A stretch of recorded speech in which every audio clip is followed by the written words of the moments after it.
सभी को नमस्कार। गर्ल्स, आज हम अपने पिछले चैप्टर को ही कंटिन्यू करेंगे।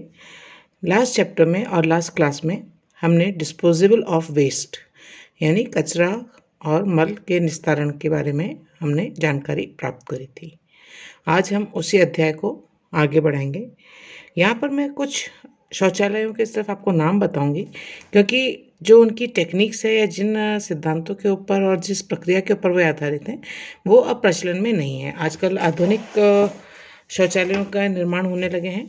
उनमें ये जो पुराने प्रकार के शौचालय वो कहीं पर भी फिट नहीं बैठते, लेकिन एक सामान्य जानकारी के लिए आपको इनका नाम मैं बताना चाहूँगी। ठीक है, तो पिछले कुछ जो हमने शौचालय की बात करी थी उनके अंदर हमने पोती कुंड के बारे में यानी सेप्टिक टैंक के बारे में बात किया था। हमने गहरे गर्त शौचालय के बारे में बात की थी, गर्त शौचालय के बारे में बात की थी और बोर होल शौचालय के बारे में बात करी थी। इसी प्रकार के कुछ और जो शौचालय हैं उनके नाम हैं जलीय शौचालय, और जैसा कि नाम से ही है यहाँ पर जिसमें जल की आवश्यकता हमको अधिक पड़ती है, और लेकिन वे प्रैक्टिकली वो ज़्यादा यूज़फुल नहीं है तो हम उनका प्रयोग नहीं करते। एक होते हैं रासायनिक शौचालय या केमिकल क्लोजेट्स।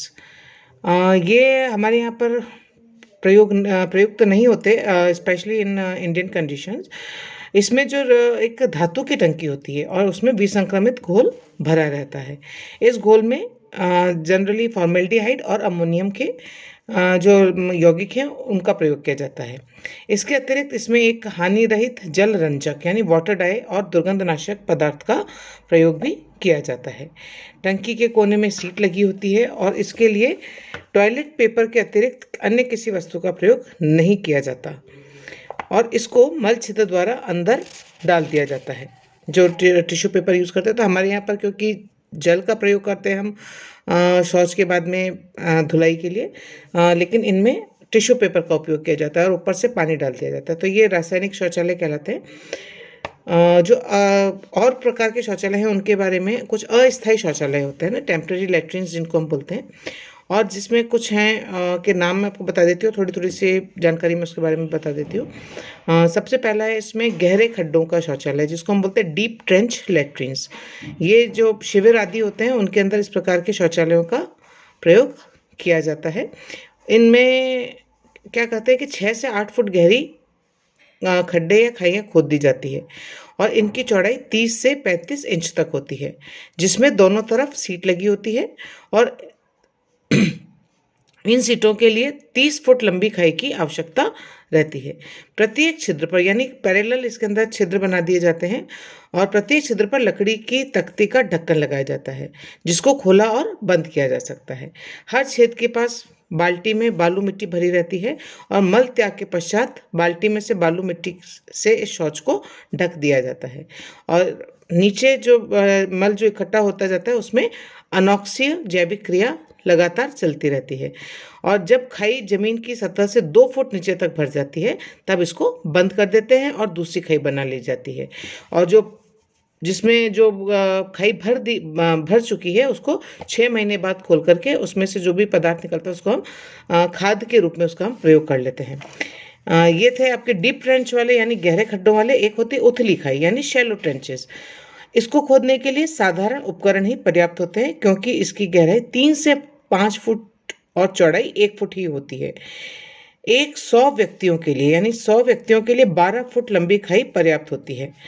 पुरुष और स्त्रियों के लिए अलग अलग प्रकार से खाइयाँ बना दी जाती हैं, और खाई के खोदने से निकली मिट्टी के ढेर दोनों ओर लगा दिए जाते हैं। हर व्यक्ति मल त्यागने के उपरांत मल के ऊपर इस मिट्टी को डाल देता है, और इस प्रकार से ये शौचालय अति अल्प अवधि के लिए ही प्रयोग किए जाते हैं। जब खाई जमीन की सतह से 12 इंच नीचे तक भर जाती है तब इसको मिट्टी से भर दिया जाता है, और इसके बाद वापस पास में दूसरा खाई बना करके और उसका प्रयोग करते हैं, और पहले वाली खाई को 5-6 महीने बाद में खोल के और उसमें से सारा जो पदार्थ है उसको रासायनिक बायोकेमिकल खाद के रूप में उसका प्रयोग कर लिया जाता है। ठीक है, इसके बाद में आता है आपके वाटर कैरेज सिस्टम यानी जल को कैसे वो शहरों में जो आपके घरों से जो निकला हुआ गंदा जल है उसका क्या सिस्टम होता है। तो बड़े बड़े शहरों में मानव मूल मूत्र का निकास अन्य गंदे पानी के साथ विशेष प्रकार के भूमिगत नालों, यानी जिनको हम सीवर कहते हैं ना, सीवर वाले नाले आपने सुना होगा, तो नालों द्वारा शहर से बाहर पहुंचा दिया जाता है। यह विधि स्वच्छ, निर्मल और सर्वोत्तम विधि है, किंतु इसके लिए पर्याप्त मात्रा में जल का होना आवश्यक है। मानव मलमूत्र, घर का गंदा पानी, वर्षा का पानी, औद्योगिक उत्सर्जन आदि वाहित मल को हम सीवेज कहते हैं या वाहित मल कहते हैं, किंतु ठोस पदार्थ और मानव मल मूत्र विहीन घर का गंदा पानी मलिन जल या सलेज कहलाता है। इस विधि के लिए पर्याप्त जल की पूर्ति के अतिरिक्त संवातन की व्यवस्था युक्त उत्तम भूमि नालों का प्रबंध होना अति आवश्यक है। वाहित मल का आगे की ओर प्रवाहित करने के लिए पर्याप्त जल की पूर्ति ही पर्याप्त गति दे सकती है। अतः वाहित मल का उचित उपयोग और उसके निस्तारण की व्यवस्था भी उतनी ही आवश्यक है। हालांकि इस विधि में शुरू में व्यय अधिक होता है, लेकिन स्वास्थ्य और आर्थिक दृष्टि से यह विधि सस्ती और स्वस्थ और उत्तम कही जा सकती है। जल संवहन की व्यवस्था दो प्रकार से की जा सकती है। पहली है संयुक्त या मिश्रित वाहित मल की व्यवस्था या पृथक व्यवस्था। मिश्रित व्यवस्था में भूमिगत वाले नाले वाहित मल और वर्षा का पानी दोनों को प्रभावित करते हैं, जबकि पृथक विधि में सतही जल का प्रयोग वाहित मल के नाले में नहीं हो पाता। आजकल पृथक व्यवस्था को ही उत्तम माना जाता है। ठीक है, अब हम बात करते हैं घरेलू ड्रेनेज की। घरेलू मल संवहन व्यवस्था। घरों में जो आपके जितने भी प्रकार की लेटरिन्स हैं उनको हम 4 प्रकार में बांट सकते हैं। पहली होती है वाटर क्लोजेट, जिसको हम जल स्रोत मलाधार कहते हैं। दूसरी होती है भित्ति नाल। तीसरी होती है भूमि नाल या मल नाल, जिसमें निरीक्षण कक्ष तथा मेन होल। और चौथा है सार्वजनिक मल नाल। ठीक है, इसमें भी बहुत सारे प्रकार आपको देखने को मिलेंगे। अगर हम वाटर क्लोजेट की बात करते हैं, जो पहला प्रकार है घरेलू जल संवहन व्यवस्था का, तो इसमें शौचालयों में मल के संवहन के लिए बनाए जाने वाले पात्र मलाधार कहलाते हैं। मलाधार यानी क्लोजेट। इनका संबंध एक ओर जल की टंकी से होता है और दूसरी ओर भित्ति नाल से या सॉइल पाइप से लगा रहता है। यह भित्ति नाल नीचे दीवार से लगी रहती है, जिसके द्वारा मल प्रवाहित होकर नीचे जाता है तथा भूतल में स्थित सार्वजनिक भूमि नाल से होकर मल सुरंगों में पहुंचता है। ये जो वाटर क्लोजेट हैं, जो ये पात्र हैं, वो साधारणतया चीनी मिट्टी या पत्थर से बने होते हैं, जो दृढ़, चिकने और प्रतिक्रिया रहित होते हैं।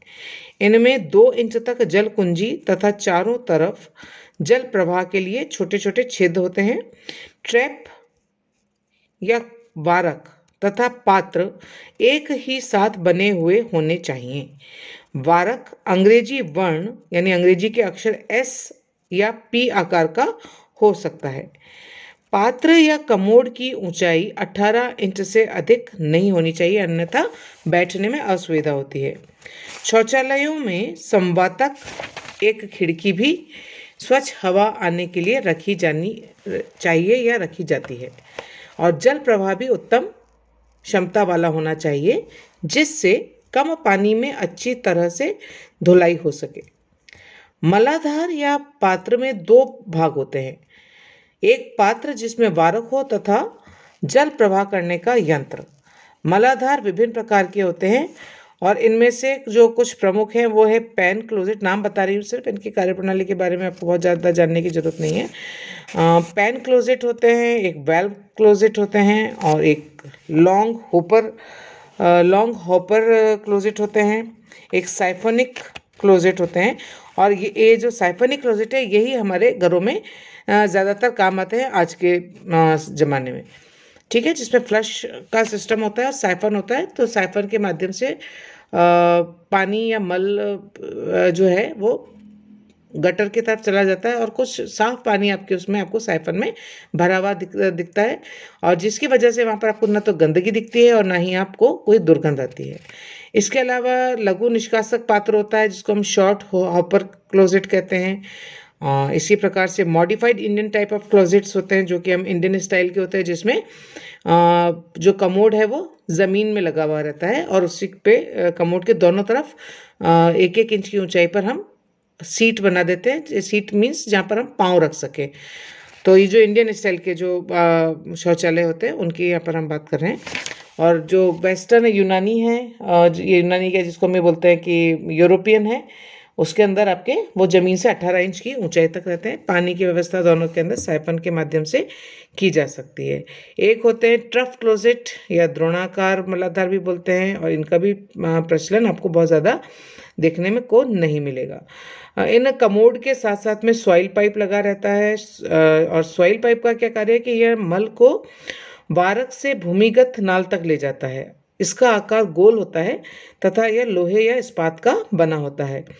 इनको एंगस स्मिथ वार्निश में डुबा लिया जाता है। इससे पाइप की दोनों ओर की दीवार चिकनी हो जाती है और जल के लिए यह अभेद्य या प्रतिक्रियाहीन हो जाती है। इसके भीतर का व्यास लगभग 4 इंच का रहता है। शौचालयों से वाहित मल इस नल से होकर भूमि नाल तक पहुंचता है। इस नल का एक सिरा ऊपर छत तक उठा रहता है, जिससे जो दुर्गंध युक्त गैस है वो बाहर निकल जाती है। इस सिरे पर जालीदार ढक्कन लगा दिया जाता है। भित्ति नाल को या इस सॉइल पाइप को छायादार स्थान पर लगाना अच्छा रहता है, क्योंकि जाड़े में या सर्दियों में धूप और ताप के कारण ये ढीले हो जाते हैं।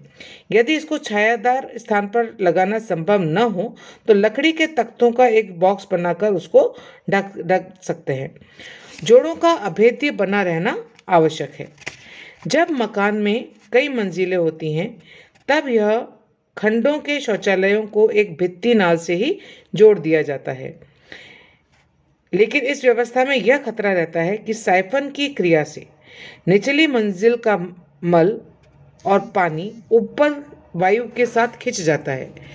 लेकिन इसके इलाज के लिए हम एंटी साइफनिक पाइप का उपयोग कर सकते हैं, और यह पाइप वारक के बाद स्थित रहता है। जो नेक्स्ट पार्ट है इसका वो है भूमि नाल, या जिसको हम कहते हैं हाउस ड्रेन। तो यह नल भूमि के नीचे लगाए जाते हैं। इनके द्वारा शौचालय के मल मूत्र के अतिरिक्त संपूर्ण घर का मैला पानी तथा वर्षा का जल भी बहता है। यह मल भी किसी अप्रवेश्य द्वार का बना होता है, जैसे चीनी मिट्टी या लोहे का, और इस नल में किसी तरह का मोड़ नहीं होना चाहिए, कोई भी घुमाव नहीं होना चाहिए, और इसके अंदर का भाग इतना चिकना होना चाहिए कि गंदगी पाइप से चिपकने न पाए। पाइप का कोण तीव्र न होकर धीरे धीरे मुड़ने वाले जोड़ों का हो, और जोड़ पूर्णतः वायु और जल के लिए अभेद्य होने चाहिए, और इसका अंग्रेजी के वाई आकार का होना आवश्यक है। यदि इस पाइप को मोड़ देना आवश्यक हो जाए तो उस स्थान पर निरीक्षण द्वार अवश्य बनाना चाहिए। यह द्वार एक छोटा सा कक्ष होता है जिस पर ढक्कन लगा होता है। इससे नल के अंदर की स्थिति के विषय में जाना जा सकता है, और इन नलों का व्यास 6 से 9 इंच तक रहता है। निरीक्षण कोष्ठ या मेन होल ईंट और सीमेंट का बना होता है। मेन होल आपने देखे होंगे रोड्स पर भी आपको काफ़ी दिख जाएंगे, जहाँ पर बीच रोड के ऊपर आपको लोहे के ढक्कन या सीमेंट के ढक्कन दिखते हैं जिस पर हैंडल लगा रहता है, और वो मेन होल होता है जो कि पूरे शहर के नालों को कनेक्ट करने का, या बीच बीच में जब इसमें अवरोध होता है तो इन मेन होल्स को खोल के अवरोध को चेक किया जा सकता है। तो ये ईंट या सीमेंट का बना होता है जिसके फर्श में खुली हुई नाली होती है। कोष्ठ की छत का द्वार एक लोहे के ढक्कन से बंद रहता है। वायु के आने जाने के लिए 6 इंच व्यास का एक नल होता है जिसका एक सिरा भूमि से 5 फुट ऊपर निकला रहता है। इस सिरे पर एक वॉल्व लगा रहता है। कोष्ठ के फर्श के दूसरे सिरे पर एक वारक लगा रहता है, जिससे यदि मार्ग अवरुद्ध हो जाए तो शलाका डालकर यानी छड़ डालकर पता लगाया जा सकता है। लास्ट है ट्रैप या वारक। यह एक मुड़ा हुआ पाइप होता है। इसमें पानी का स्तर हमेशा बना रहता है जिससे गंदी वायु शौच पात्र में उलटकर न आ सके। वारक के प्रथम भाग में जल के स्तर की ऊंचाई मोड़ की अपेक्षा अधिक होती है और यह कम से कम 2 इंच का होना चाहिए। इस अंतर को वाटर सील या वारक की जल मुद्रा कहते हैं। वारक की कार्यकुशलता इसी पर निर्भर करती है। वारक के आकार के कारण एक बार जल प्रवाह से वह स्वच्छ हो जाता है और इसका उपयोग मलाधार के पीछे तथा भूमिनाल और मल सुरंग के बीच होता है। ठीक है। और ये जो वारक हैं वो किस प्रकार के होते हैं? जो वारक यानी ट्रैप्स, तो ये ट्रैप 3 प्रकार के होते हैं, साइफन वाला, एक गली वाला और एक ग्रीस वाला। तो इसके लिए आपको इतना ही जानना बहुत है। और लास्ट इसका जो पार्ट जो है वो है मल सुरंग, जो सीवर जिसको हम बोलते हैं सीवर में। तो प्रत्येक घर से निकले हुए भूमि नाल बड़े भूमिगत नालों में मिलते हैं जहां से मल के अंतिम विनाश स्थान तक वह प्रवाहित होता है और इसी को हम मल सुरंग या सीवर कहते हैं। इसका व्यास 18 इंच होता है। यह नाल अंडाकार और सड़क से 10 फुट की गहराई पर स्थित होती है। यह सुरंग सीधी बनाई जानी चाहिए तथा इसके जोड़ अभेद्य होने चाहिए ताकि कोई भी लीकेज नहीं हो और बाहर का कोई भी पदार्थ इसमें आकर न मिले। इसमें उचित ढाल का होना भी आवश्यक है, लगभग 2.5 इंच, जिससे प्रवाह लगातार बना रहे। मल सुरंग किसी अप्रवेश्य पदार्थ जैसे चीनी मिट्टी, लोहे के नल या पाइप्स आदि की बनाई जाती है और उसमें वार्निश कर दिया जाता है। बड़ी सुरंग को ईंट या सीमेंट से बनाया जाता है। जोड़ों का कोण न्यून बनाते हैं और स्थान स्थान पर निरीक्षण कोष्ठ भी बनाए जाते हैं। ठीक है।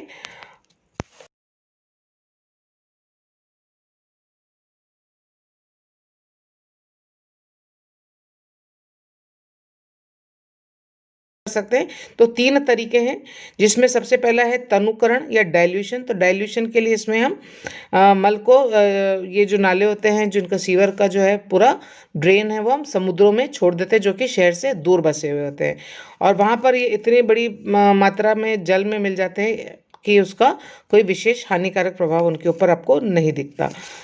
दूसरा होता है इसमें शुद्धिकरण द्वारा मल का अंतिम नाश।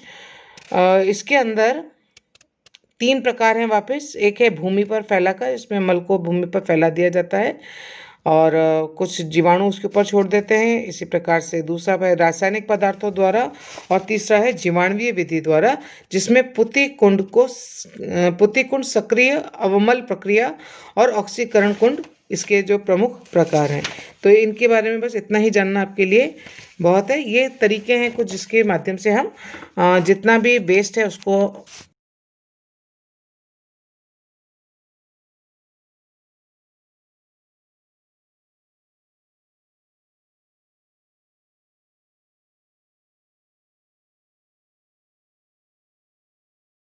हम पूर्व में बात कर चुके हैं घरेलू कचरे के बारे में कि सूखा कचरा और गीला कचरा, और उनको हमको अलग अलग एकत्रित करना है और अलग अलग ही उसका निस्तारण भी करना है। गीले कचरे को हम खाद के पदार्थों में हम प्रयोग में ला सकते हैं। सूखे कचरों को हमें रीयूजेबल अगर कुछ हम उससे बना सकते हैं पुनरुपयोग के तो उसका। तो ये था आपका chapter disposable of waste, collection of waste and removal of waste. ठीक है, थैंक यू।